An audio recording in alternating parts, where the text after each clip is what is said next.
gente não tem muita estrutura que nem os outros times têm. O começo do jogo é muita raça.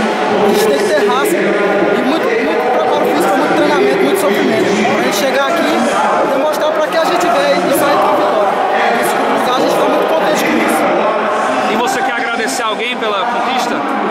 Quero agradecer primeiramente a Deus, depois quero agradecer essa comissão técnica, porque sem ela, sem Deus a gente não é nada. Então nós estamos de parabéns pelo belo trabalho que a gente fez aqui. Eu esperava assim, porque a gente sempre acreditou primeiramente em Deus, e segundo o trabalho que a gente vem fazendo lá no Maranhão, que é de base.